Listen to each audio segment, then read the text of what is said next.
आता आपल्या पहिल्या लेक्चरमध्ये आपण आज कायनेमॅटिक्स अर्थातच मोशन बद्दल बोललो. ठीक आहे. आता मोशन या शब्दाचा अर्थ काय आहे की एखादा ऑब्जेक्ट आहे, तो ऑब्जेक्ट सातत्यानं जर त्याचं स्थान बदलत असेल, पोझिशन बदलत असेल, तर तो ऑब्जेक्ट कशामध्ये आहे, मोशन मध्ये आहे असं आपण म्हणतो. सो मोशनला डिफाइन करताना आपण काय म्हणू, चेंज इन पोझिशन किंवा दुसरा शब्द आपल्याला वापरता येईल कंटिन्युअस डिस्प्लेसमेंट.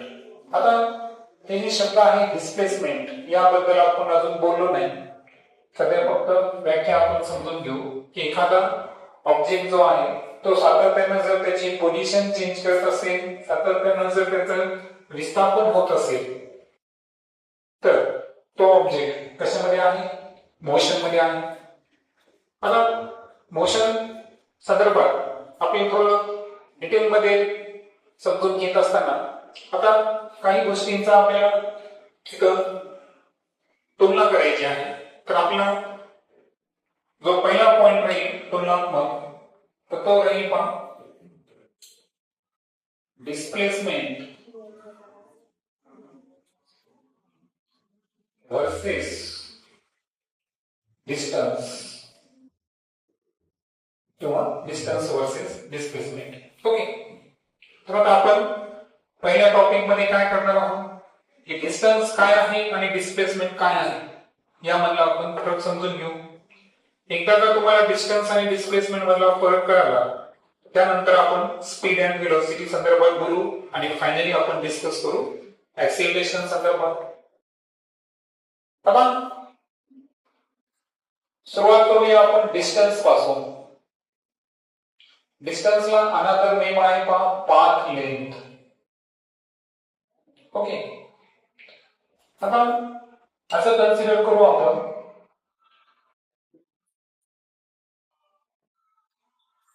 की एक ऑब्जेक्ट आहे, एक वस्तू आहे, ए या स्थानापासून सुरू होते आणि बी या स्थानापर्यंत ती पोहोचली. ठीक आहे. आता हे होत असताना आपण कन्सिडर करू की त्या वस्तूने 100 मीटर अंतर पार केले. बरोबर. कुठपर्यंत गेली ती, ए पासून तर बी पर्यंत गेली. त्यानंतर बी पासून ती जी वस्तू आहे ती सी पॉइंट पर्यंत गेली, म्हणजे तिनं त्या ऑब्जेक्टनं एक राईट अँगल टर्न घेतला. ओके. वाटल्यास मी बी पॉइंट थोडंसं पुढे गेलो. ओके.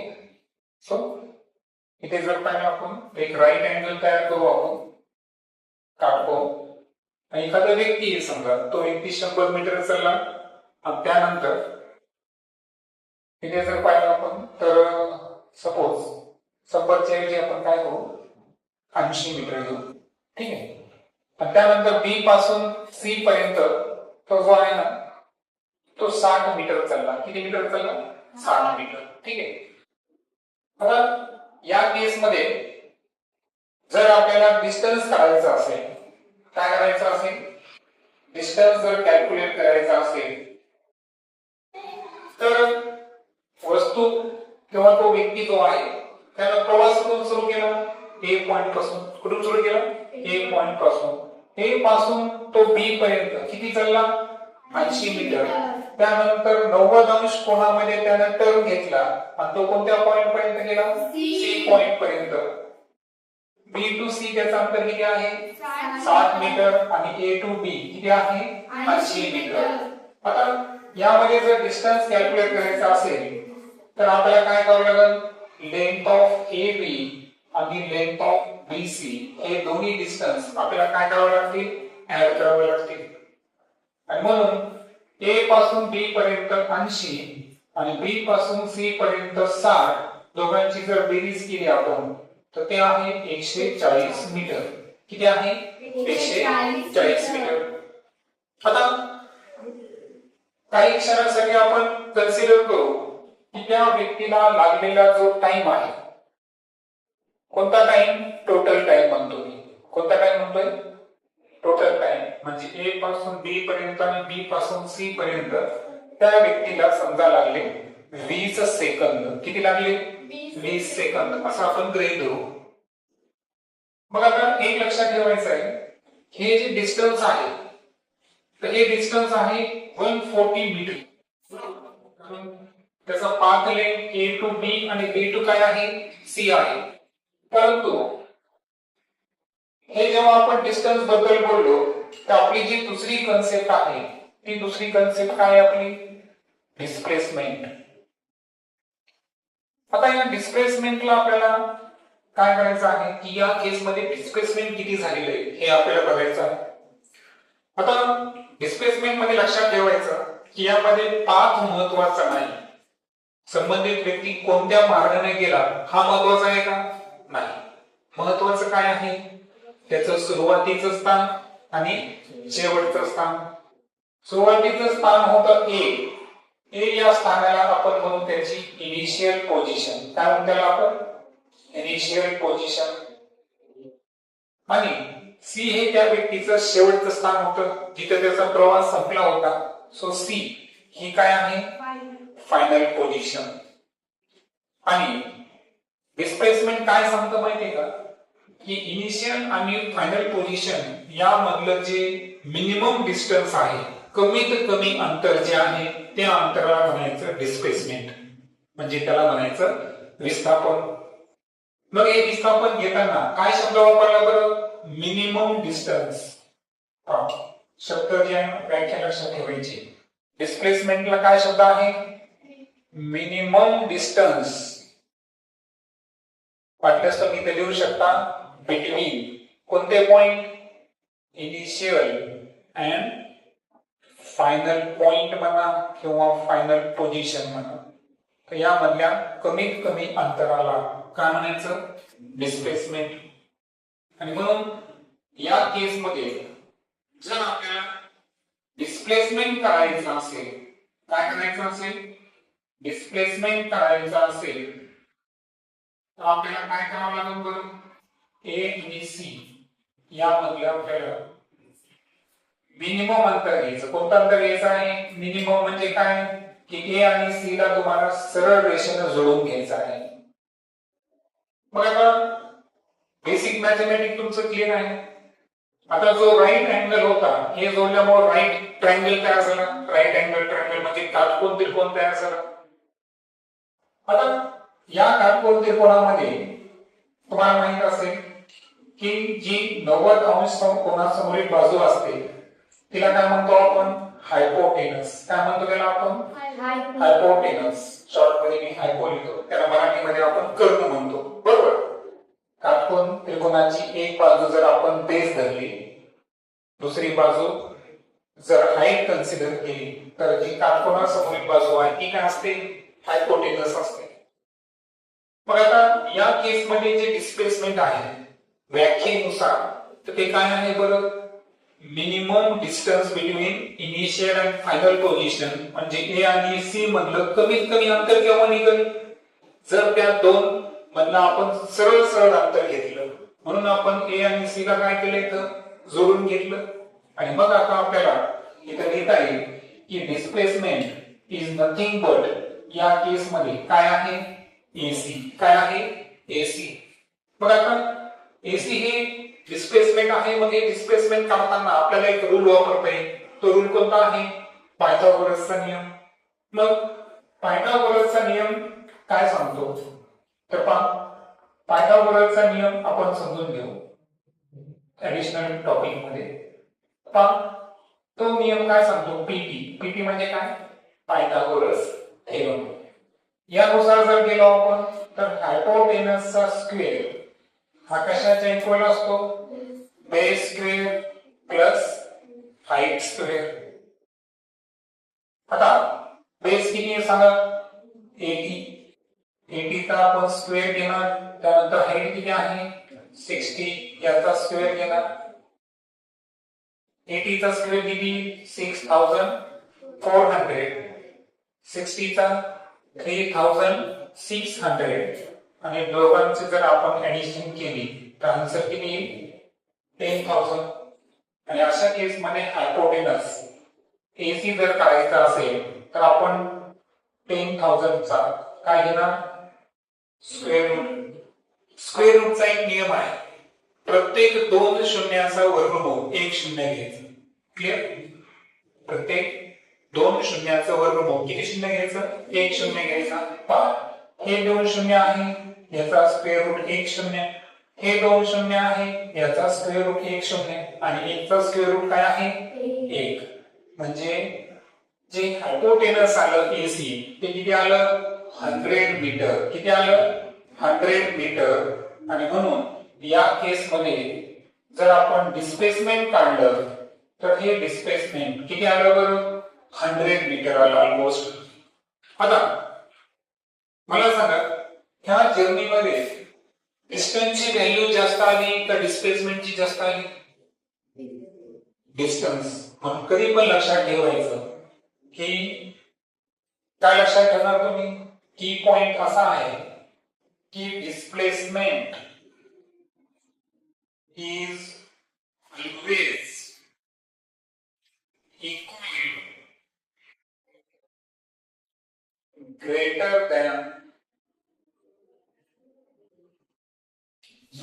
डिस्प्लेसमेंट लिहिलं का मी? Okay, is always less level.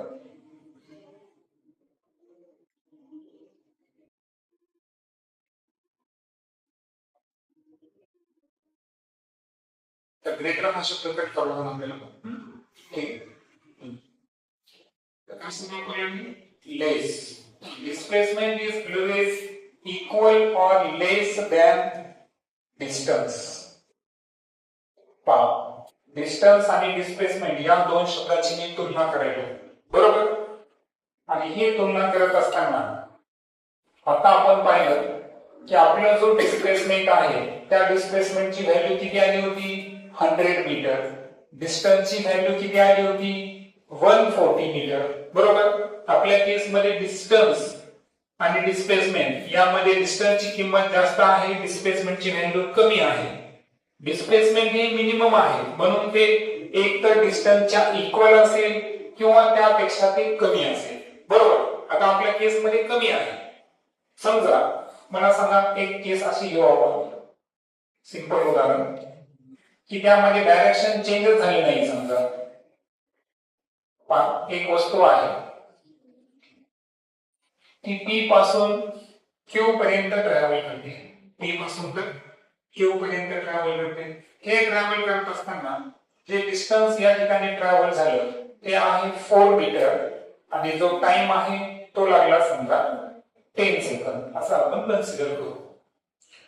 मग आता मला सांगा वस्तू जी आहे त्या वस्तूने कुठेही डायरेक्शन चेंज केली का? नाही, कारण वस्तूचं इनिशियल स्थान पी आहे, वस्तू क्यू पर्यंत गेली हे त्याचं फायनल पोझिशन आहे. इनिशियल आणि फायनल पोझिशन मधलं अंतर जर पाहिलं आपण ते सुद्धा 400 मीटर आहे. डिस्टन्स सुद्धा काय आहे 400 मीटर.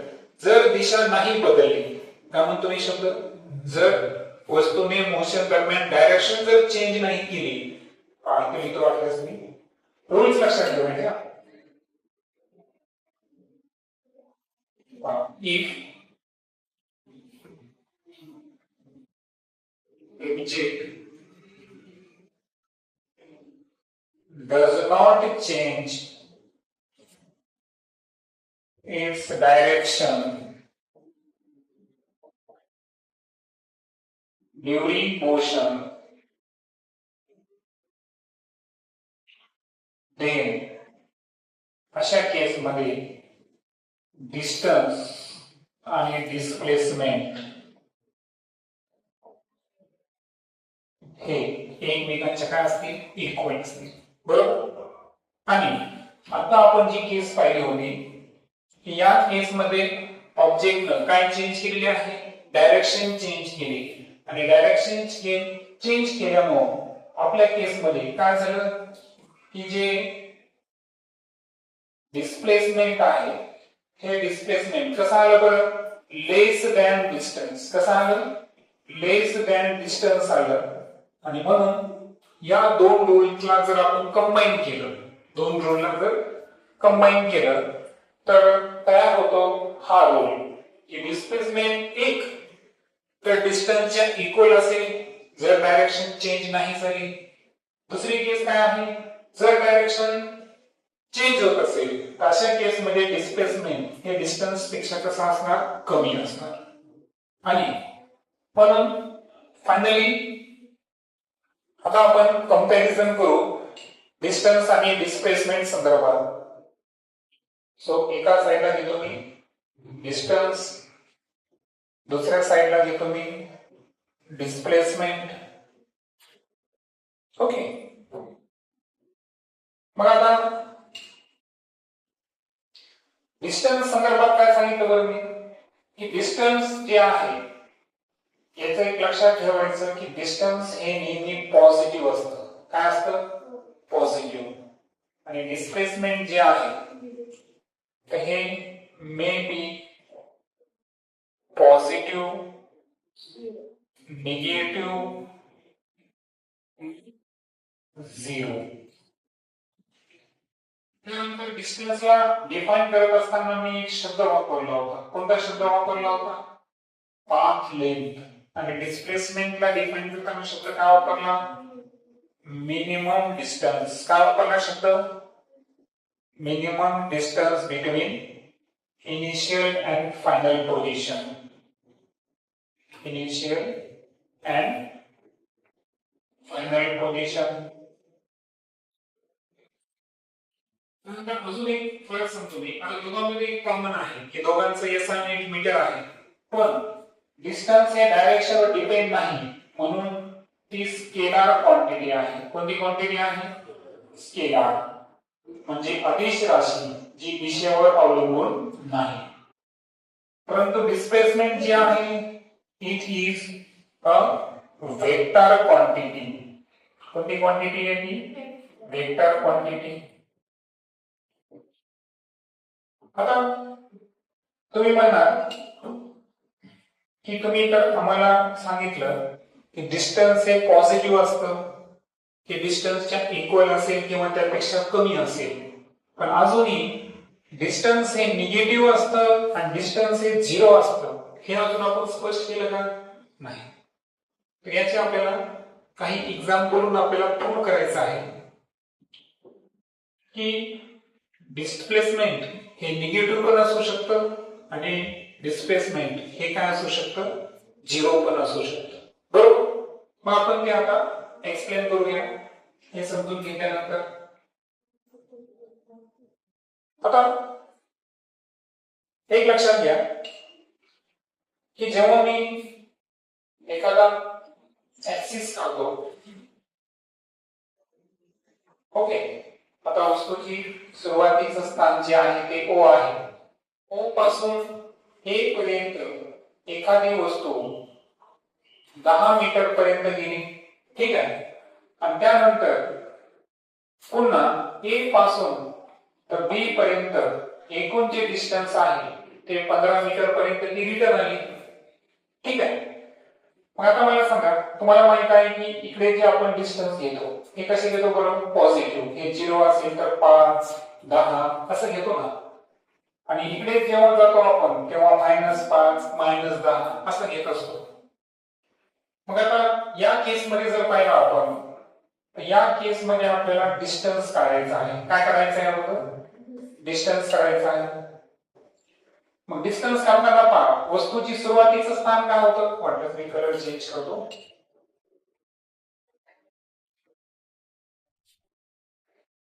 वस्तूचं सुरुवातीचं स्थान आहे O. O पासून वस्तू कुठपर्यंत गेली, A पर्यंत. आणि रिटर्न ती कुठपर्यंत आली, B पर्यंत.